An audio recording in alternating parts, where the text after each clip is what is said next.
I truly believe when you have fun, you can learn a lot more.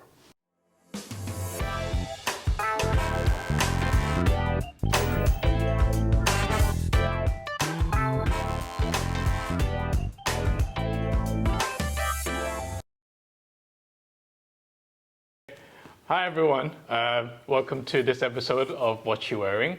Today we have Carson Chan, the world-renowned collector, chief advisor of the FHH, and also an educator of all things horology.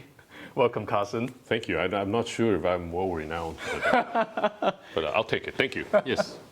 So, we asked you to bring a few watches today to show us, right?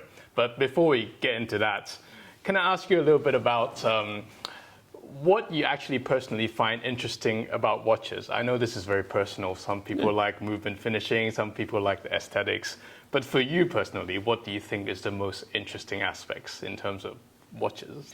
Definitely the mechanical aspect of watches. It's something that attracts me to it. I started watches because of automotives. I grew up in California, and car culture was a big part of my adolescence. When I moved back to Hong Kong, I had to cut that. So I turned to watches. I've already started collecting watches, but I wasn't really deep into it. But when I dug deeper into mechanical watches, I realized that a lot of similarities are between cars and watches. So for me is the intricacy of the mechanism. That's why I find it very, very interesting. Okay. Yeah, I think that theme definitely carries into some of the watches that you've shown us today. All four watches are considered as complicated watches, I'd say. Sure. Yeah. Okay. Well, maybe let's get started then with the piece that's nearest to you. Okay, the Moser Endeavor perpetual calendar. So the watch is a piece that I commissioned the brand to make. So it's a unique piece. Wow. It's in a black titanium case with a very deep blue dial. I love the fact that the brand is very, very daring, that they're probably one of the first that has gone without any branding on the dial, on the watch, right? Except for a small H on the crown. It's one of the few that you can adjust forward and backward. And it's one crown, so the crown controls everything. I like the simplicity of the dial, where it's very, very clean. I mean, if you don't know the watch is a perpetual calendar, you probably think it's just a watch with a date. So the uniqueness of this watch is not only because I commissioned it, but I think the newer H. Moser has changed slightly on the case. So if you just run your thumb through this, you can feel it's actually curved. Yeah. And you really couldn't tell if you don't have it in your hand. So this is the type of attention to detail, and the detail in this amount of details in this watch, it's just tremendous. The way that you can adjust the watch, and this is also a double hairspring. Wow. Something that I find extremely interesting with H. Moser, but I don't know why they haven't communicated even more on their part. I wish everybody would pay more attention to this feature on H. Moser watches, the double hairspring.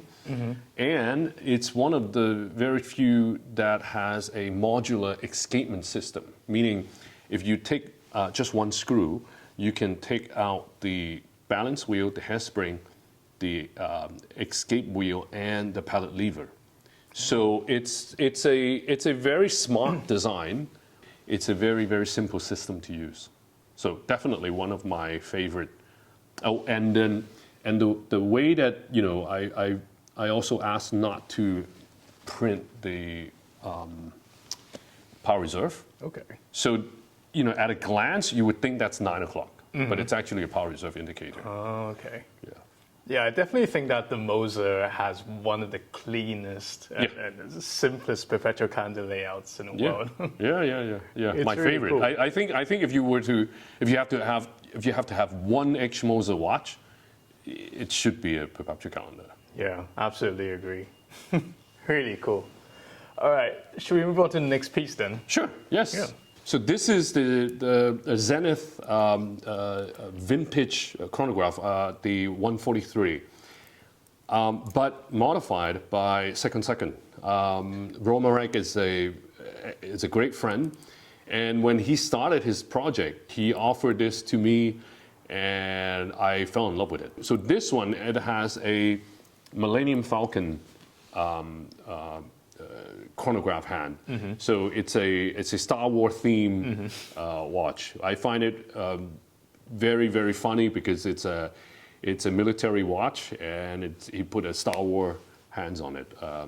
And this is excellent. I think this is a 37 millimeter, and it's something that I find more and more wearable. I think the market is going back to smaller case sizes. Yeah, absolutely. I think people are starting to appreciate small watches. Yeah, I like it. I mean, on this watch, I really feel like the Star Wars theme added, or at least the Millennium Falcon hand added to it, just makes the dial looks, so much more like space-like. It looks like some sort of uninhabited planet surface. Yeah. So. The dial, it's actually a natural patina. A lot of people thought it was a meteorite or different type of material, but it's actually the original dial that has just aged to this condition. So I've had people coming and ask me what material is the dial. It's just a regular dial that aged. Really cool. I love his work, and I think this is definitely an exemplary piece. Wow. Next piece. This is, I guess everybody will know, this is the Ecopod. This is the original Ecopod. This is from the 90s. Designed by Mark Newson. And this is one of I would consider the Ecopod is actually the grandfather for independent watch or micro brands, right? If you look at the watch, if you notice the rubber strap, you will notice that the buckle, it's actually very similar to the current Apple Watch. And that's because Mark Newson is the designer for the Apple Watch, and they share this exact design on the Apple Watch. The watch itself is quite revolutionary. It is in a pod shape, and it's also a COSC certified movement. So the watch is a chronograph with a GMT display. I remember this when it first came out. It was so out of this world. Imagine in the late 90s, you're looking at this watch, and you got to remember, this was not cheap. This was more expensive than a Rolex. Wow. in the late 90s. So yeah, this was really just targeting a very different audience. But I have other original Ecopod, and I also have some of the modern ones. So I love the design. I think it's a very unique representation of that period of time. Okay, should we move on to the last piece then? Yes, this is the Hoya Otavia. This is a very unique piece. This is called the Viceroy Otavia. Viceroy is a secret brand. It's from the 70s, and in the 70s they had a marketing promotion. If you smoke a certain box of cigarettes, if you take out the label, and you can mail it in with a much lower price to redeem a watch. Oh, okay. It's basically the same Otavia, but the subdial at 9 o'clock looks slightly different. 50 years later, there was a small company that took 5 of these Otavia watches and sent it to a very well-known watchmaker in Europe and redo the watches. So the watch has been done completely in a almost new case which has a black coating on it. I know for a fact that they've only made 5 pieces because I think the brand wasn't too happy about it. Okay. So they only made 5 and then they stopped, and this is one of 5 in the world. I've had this for 6-7 years, I think, and I'm very, very happy with it because it looks very vintage, yet it's got a very modern touch to it. I love this piece. Yeah, when I first saw it, I thought that, could it be one of the old Hoyers? Because Hoyer did make some, blacked out cases, right, like in the 70s or 80s, yeah, right? Yeah. But it looks, the case looks almost perfect yeah, for it to have lasted that long. But, really cool piece. And I think it also blends in with the blacked out very well. So, yeah, thank you for sharing these pieces with us today. Yeah. But, before I let you go, what advice do you have to give to young collectors in terms of, how they can gain more knowledge about watches and how they can equip themselves, basically? Excellent question. I think as a young collector, not just young, I think someone who's starting out to look at watches, it's important to empower yourself to build up a little bit of knowledge, but be careful on how you build it because there are so much marketing messages hidden online today. I mean, if you could pick any publication, these are very, very heavily driven by brands.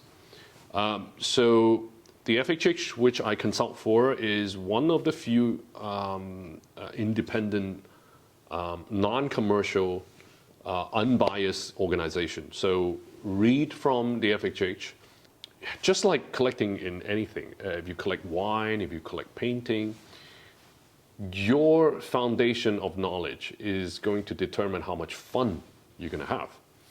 If you don't drink wine, if you don't like wine, but you are investing in wine, it's one of the most boring things to do, for me at least. I think the fun of collecting wine is to drink with fellow like-minded collectors.